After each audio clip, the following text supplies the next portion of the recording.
Oi, amigos, estamos começando mais um Papo do Bem. Hoje, em nossos estúdios, temos aqui a presença da nossa querida Agnes Fett Conte, que é geneticista e do Hospital de Base e também da Faculdade de Medicina, FAMERP, e trabalhadora da Casa Espírita Francisco de Assis, né?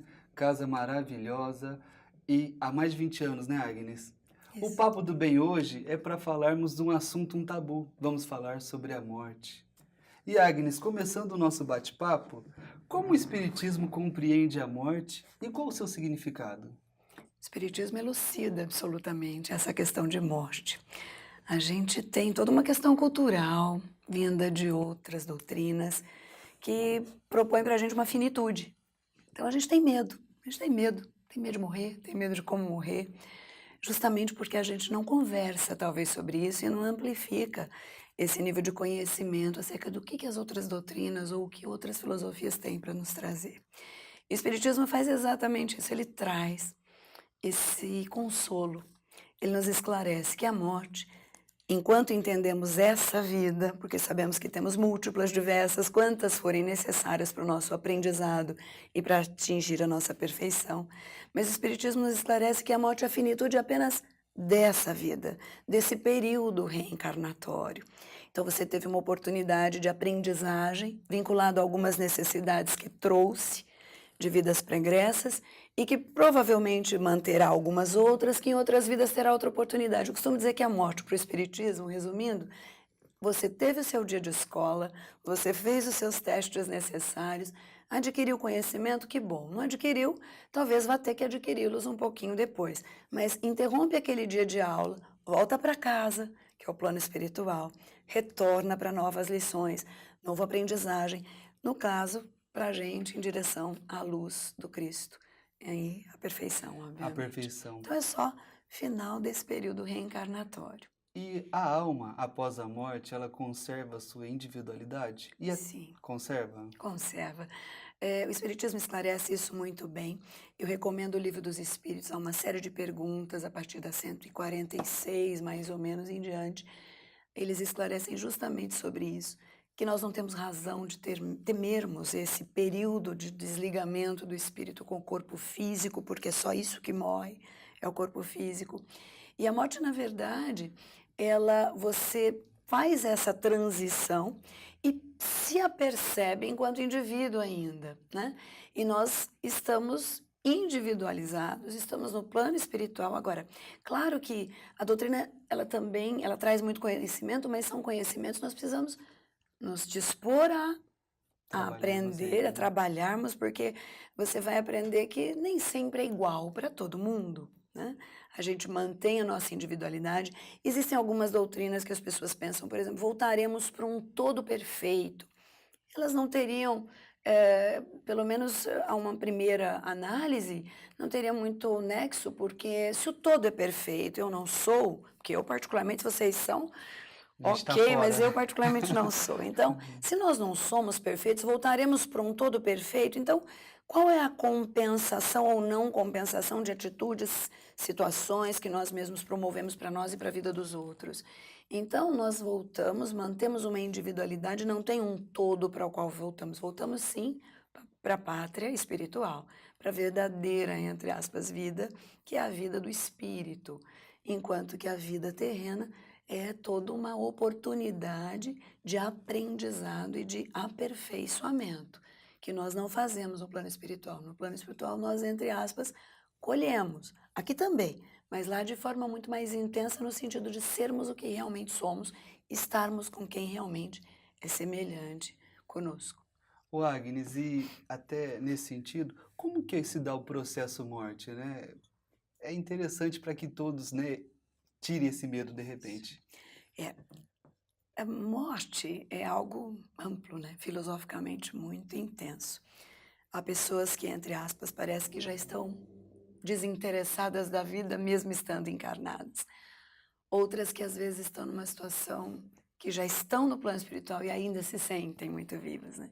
Esse processo morte, como a doutrina entende, como nós vamos nos referir assim a uma pessoa que faleceu, né?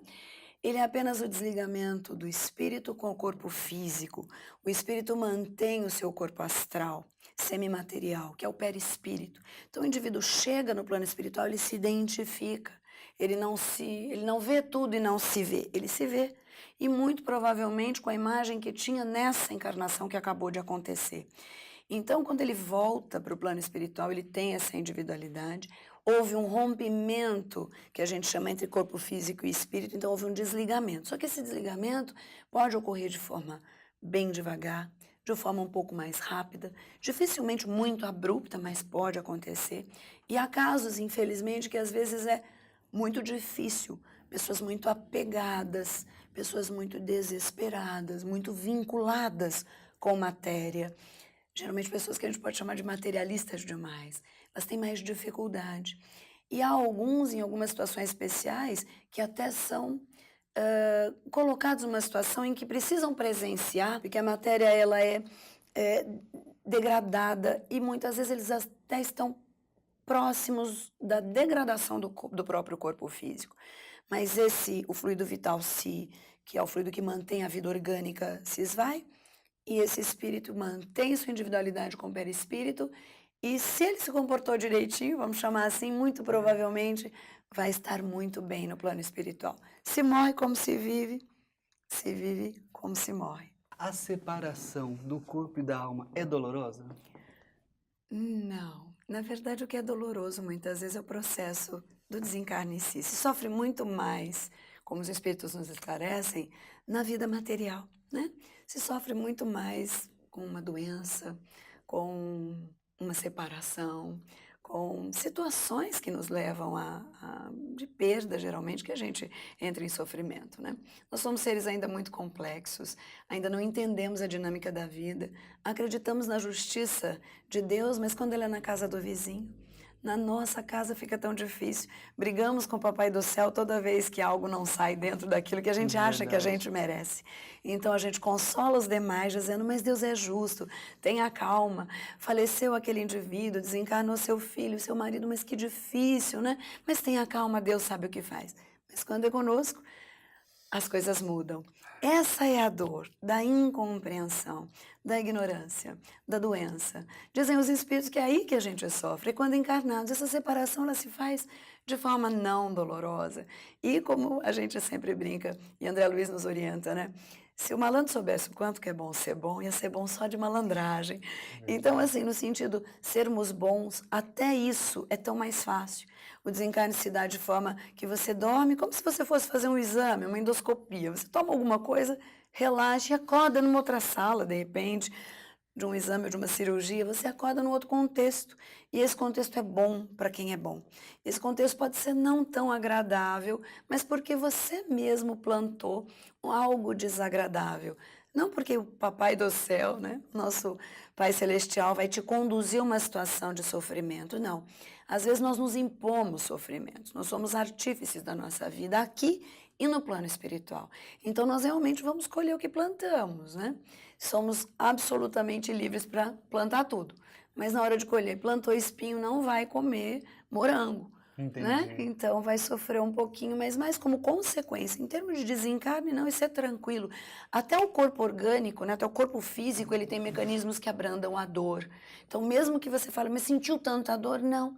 Quando a dor chega num ponto muito extremo, nós temos o sistema nervoso central adaptado para te paralisar, como se para te aliviar. Tanto é que você já deve ter visto pessoas que em situações extremas simplesmente são capazes de fazer coisas admiráveis, como não sentir dor, parar de sangrar e coisas assim. Então, o Criador até isso fez. Abranda a nossa dor em casos extremos. Então, não tem que ter assim, medo. De modo algum. Né? O estado da alma, Agnes, assim, varia consideravelmente segundo o gênero de morte, né? Nós falamos que podem ter vários, mas sobretudo segundo a natureza dos hábitos que teve durante a vida. Como se dá a morte natural e a morte violenta? Bom, a morte natural como um processo natural em que há uma falência do teu corpo. E o processo chamado natural é natural mesmo. Se você foi chamado para o plano espiritual e está querendo escapar, muitos exercícios e tudo mais, mas de repente um infarto agudo do miocárdio, vamos lá que precisamos de você aqui. É agora. É agora, ninguém de véspera. Olha que milagre, o sujeito não desencarnou naquele acidente. Não, é porque não era mesmo, né? Não é algo, é natural. né? Mas essa questão de você chegar no plano espiritual, essa questão de você ter dor, de você no corpo físico, a dor lá, a dor aqui, isso não tem sentido, não procede, tá? Eh, Você está sempre na morte natural, na morte acidental, numa programação. Agora, vamos considerar, tem pessoas que realmente provocam o seu próprio desencarne. Então, um acidente involuntário. Então, você não, foi um acidente, mas não foi provocado. Outro acidente você provocou, você bebeu, provocou o seu desencarne e de uma outra pessoa. Tudo isso, cada situação, a doutrina não é generalista, não existe as coisas, a lei não é assim, existem os atenuantes kármicos e existe toda a chamada responsabilidade. A doutrina espírita não é a doutrina de cobrança, como muitas pessoas pensam. Ao contrário, ela lhe dá a responsabilidade, que você entenda que você, como eu disse antes, é o artífice da sua vida. Então, o desencarne tem sim, muitas vezes, uma ocasião para acontecer. Mas valorize o seu corpo físico, você não é só espírito, ele é um excelente instrumento de trabalho. Pois se nós estamos aqui para evoluir, é por ele. Então valorize, porque fumando, bebendo, você está se matando. Tá. Você está, de alguma forma, atingindo o teu corpo físico, esse teu instrumento. Então, isso não é bom. E não é uma morte natural, embora algumas pessoas pensem, não, ela foi provocada.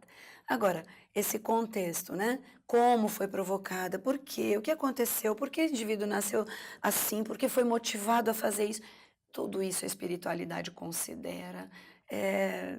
Eles são o máximo, né? Quem Isso é o somos nós para máximo do questionar? nosso aprendizado, né, Não é? Agnes? É um tema que eu gosto muito. Eu sei que existe um tabu e muita gente tem medo de falar sobre a morte, mas creio que hoje nós conseguimos aí passar justamente com você. Pare de ter medo Obrigada, da morte, né? obrigada. Nós agradecemos muito a entrevista aqui hoje de Agnes Fett Conte, com esse tema interessantíssimo que é o medo da morte, e convidamos você que curtam as nossas páginas, né? Nos mandem críticas, elogios e sugestões, e esse é o Papo do Bem feito para você. Até a próxima.